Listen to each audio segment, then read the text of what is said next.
guys, it's Maddie. It's Tuesday. I just want to talk today about something that I think people who know me have wanted to know about for a really long time, and something that is very exciting to me as well. What I have to tell you guys today is that I wrote a book. I've been writing pretty much my entire life, even before I decided I wanted to be a writer.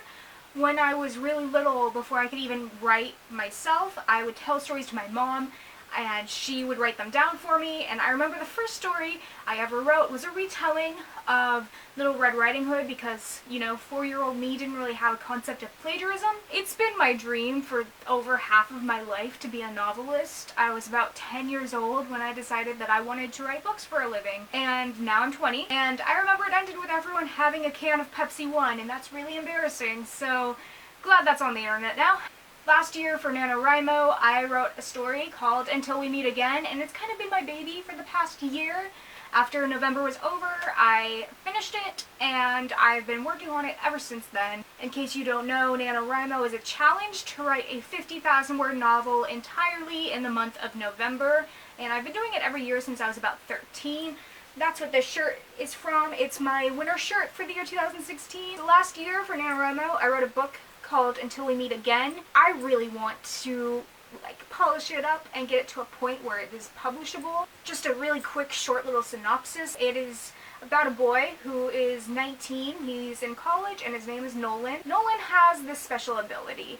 He has been reincarnated several times, and he remembers all of the past lives he's ever lived. And that's been kind of a thing for him, is that every time he gets reincarnated, he remembers the events from the life before, and they keep piling up. You know, he remembers every life that he's had. So now he's 19 years old, his name is Nolan, he lives in Roseville, California, he goes to Sacramento State University, and he doesn't really know what he wants to do with his life. He's never really had a purpose in life. His big thing has been knowing about his past. And in all of Nolan's past lives, he's met this woman who has had the same ability as he has. She also has been reincarnated several times, and she also remembers all of her past lives up until the life that she's living. Nolan, on his first day of school, it's his sophomore year, he meets this girl named Laura, and he realizes that Laura is this girl he's met in every single life, and they've always, you know, fallen in love with each other and spent what little time they have together. So he meets Laura, and he realizes it's this woman that he's loved so many times before, but then he gets to know Laura, and he realizes that even though she has always remembered the past, in this life she remembers nothing. She has no idea that she's been reincarnated, she has no memory of any of the time that they've spent together, but he is sure that it is this woman that he has met so many times before. And that's kind of the basic story behind my book. Last night I finished the third draft, which is really exciting because I wanted to be a novelist for so long, but I've never actually finished a first draft of anything before this book, so the fact that I got to draft number 3 is really exciting. I also had my mom do me a solid today and print a copy of the third draft so that I can edit it.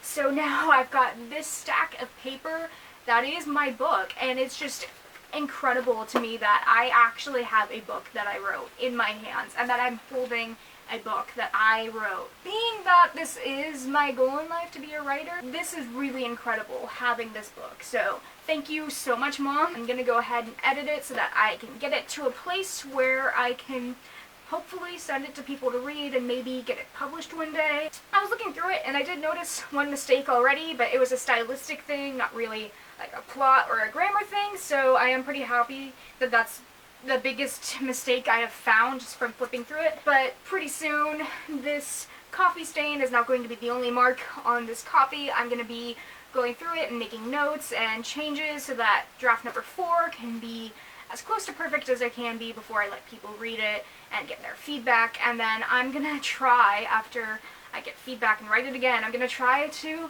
find an agent and get published. And it's so cool to say that. I honestly didn't think I was going to get to this point in my life. I hope for it. I'm just really excited that I finally wrote a finished book and that it's now in my hands. So hopefully one day, if you go into a Barnes & Noble or a Books A Million or a Chapters or whatever bookstores near you, that maybe you will be looking through the young adult fiction section and you will see Until We Meet Again on the shelves. Alright, thanks for watching. Make sure you subscribe to my channel. I make videos here twice a week. I'm going to have links and other good stuff under my bed, and I will see you all on Friday. Peace out, Girl Scout.